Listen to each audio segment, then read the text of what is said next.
Bienvenue dans le jour 10 défi gagner du temps. Écoute, aujourd'hui, je te parle en fait, quand on dit toujours je n'ai pas le temps, je suis toujours en train de recommencer la même chose. Les gens qui sont entrepreneurs ont beaucoup de difficultés à déléguer. Ça vient de où, cette difficulté-là? Ça vient du fait qu'ils ont peu d'organisation eux-mêmes. Donc, comment veux-tu déléguer quelque chose à quelqu'un quand tu sais même pas c'est quoi les étapes puis comment ça doit être fait? Donc, la première étape pour pouvoir déléguer, c'est d'être organisé, de s'organiser soi-même, de faire la tâche du début à la fin, de noter la tâche, donc de faire des checklists. Ça va être ton défi aujourd'hui, de prendre les tâches que tu fais qui sont redondantes et d'en faire un checklist. Moi, personnellement, je vais te parler un petit peu plus tard dans le défi quel outil j'utilise, où est-ce que je mets mes checklists, parce que ce sont des outils en ligne. Mais je te dirais que si tu es crayon papier, ben commence par faire des checklists crayon papier, puis tu vas les améliorer au fur et à mesure que tu vas les utiliser, ces checklists-là. Donc, je te donne un exemple dans mon ancienne vie financière, quand on voulait faire, exemple, une assurance. Bon, ben pour faire une assurance, j'avais fait un checklist du début à la fin. C'est quoi le processus pour faire une assurance? On doit obtenir le spécimen de chèque, on doit déposer la soumission, on doit faire signer le client, on doit livrer le contrat, donc tout ce qui avait rapport avec cette tâche-là, j'avais un checklist. Donc, ce qui veut dire que quand j'engageais quelqu'un pour déléguer ou quand j'engageais un nouveau conseiller, ben voici ton checklist, tu n'as qu'à suivre les étapes et tu vas savoir exactement quoi faire et moi, je vais être certain que tu n'as rien oublié.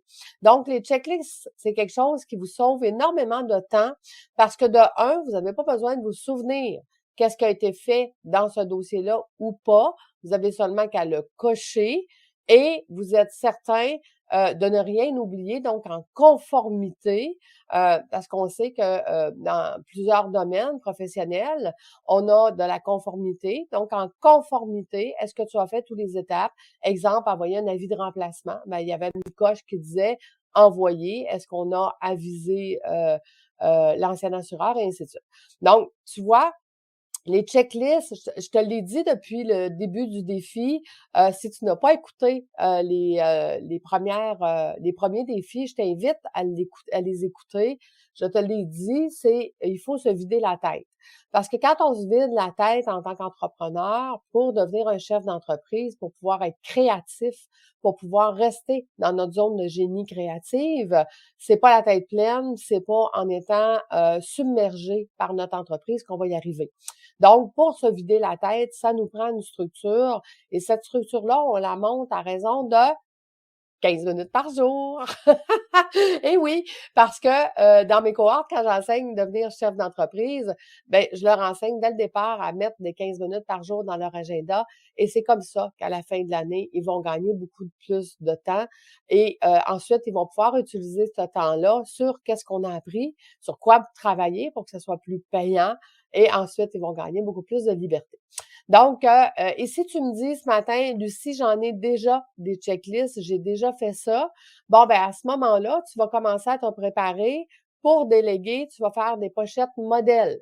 Donc, ça veut dire que, comme moi, avant de partir chez un client, physiquement ou en Zoom, j'ai des dossiers où est-ce que dans ces dossiers-là, j'ai une pochette modèle, qu'est-ce que j'ai besoin comme information, comme outil, comme qu'est-ce que je voudrais lui montrer, qu'est-ce que je vais avoir besoin de lui faire signer et ainsi de suite, ce qui te permet d'être certain que tu n'oublieras pas rien lors de ton rendez-vous. Fait que moi, j'avais mon adjointe à l'époque, on avait un classeur de 4 tiroirs et les 4 tiroirs étaient pleins de pochettes modèles. Parce que j'avais je vais te montrer aussi, parce que je pense que ça, je l'ai pas mis dans mon défi, mais je vais te montrer un peu à quoi ça ressemblait. Comme je te dis, maintenant, c'est en ligne, mais à l'époque, c'était papier. Moi, j'avais un checklist. Donc, mon checklist ressemble à ça ici. OK? Un checklist, toutes des petites cases recto, verso. Donc, ces petites cases-là avaient tous une pochette modèle, ce qui veut dire qu'avant d'aller voir un client, ben je cochais c'était où j'étais rendue avec ce client-là, quelle pochette modèle j'avais besoin. Donc, mon adjointe, dans sa pochette modèle, elle avait des choses qui étaient surlignées. Donc, elle me surlignait qu'est-ce que moi j'avais besoin de demander au client sur place, parce que le reste, on était capable de le faire après. Donc, c'était très efficace. Quand j'arrivais chez un client, ben, je suivais qu'est-ce qui était surligné et j'avais avec moi toutes les pochettes modèles dont j'avais besoin, mais celles, entre autres, que je voulais parler aux clients cette journée-là. Donc, des pochettes modèles et des checklists, c'est ça qui va faire que tu n'auras pas besoin de recommencer constamment ton travail et que tu vas être certain que quand tu veux faire ce dossier-là ou cette portion-là, ben, tu n'as rien oublié parce que ton checklist t'a fait penser à toutes les étapes. Et quand, le plus important, quand ça va être le temps de déléguer, tu vas donner la pochette modèle à ton adjointe et tu vas lui dire, ben, refais cette pochette modèle-là 2 ou 3 fois d'avance. Fait que quand moi, je vais en avoir besoin, je pars avec et je suis partie. Bon, la feuille que je t'ai montrée avec toutes des petites coches, écoutez, quand on a commencé cette feuille-là, après 1 an, on avait une demi-feuille 8,5 11. OK? Plusieurs années plus tard, ça a fini par qu'est-ce que je vous ai montré, où est-ce que là, il n'y a plus aucune place sur la feuille, ni recto, ni verso. En fait, la façon que je fonctionnais, c'était sur un côté, c'était la préparation de mes rendez-vous avant d'aller au rendez-vous, et l'autre côté, c'était après, qu'est-ce qu'il y avait à faire après mon rendez-vous.